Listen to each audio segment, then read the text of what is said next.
Okay, so let's say,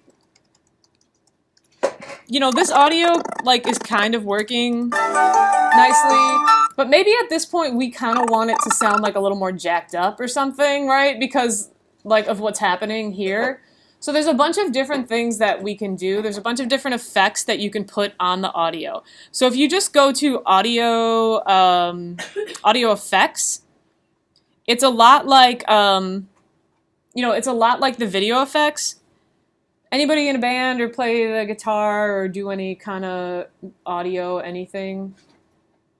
Yeah, so like has anybody ever heard of like a flanger or a high pass or a treble or a studio reverb, right? Like you yeah, and like everybody knows what reverb is, right? Like it's kind of like feedback. So like you can kind of like suss out like what these can do. So like let's try this like studio reverb, okay? And let's see what happens with this. So I'm just going to drop it on the effect.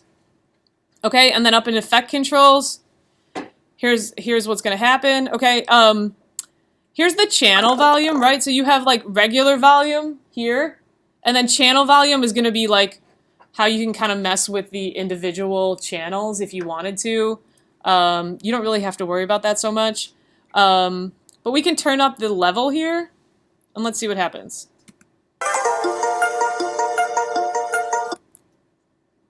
Anybody hear the difference? So that's what it normally sounds like. When I turn this back on, it's got like a lot more higher pitch to it. Everybody hear that a little bit? Okay. And then we can, phaser is a fun one.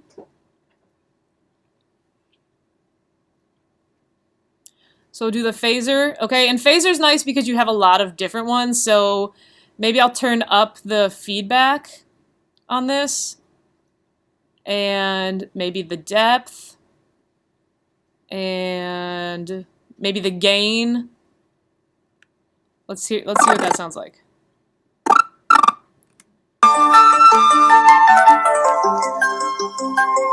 Okay, sounding a little weirder.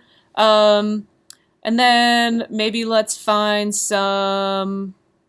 I like the de-hummer, and the de-esser is a fun one. So we can try some of those.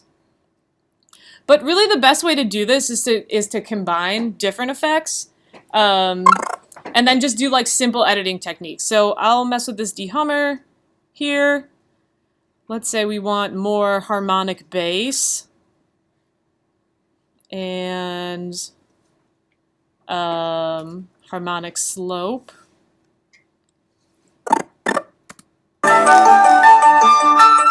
Okay, starting to sound like a little more interesting. Let's try some delay.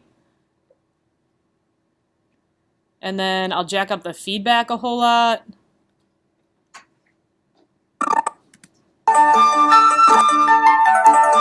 Okay, so hear that little glitch there? Can y'all hear that? It's starting to get like way more glitchy. And then let's add in some distortion, and then I'll stop. All right, add a little bit of distortion. Let's try some negative smoothing. I'm not really sure what that means. Let's try some positive smoothing.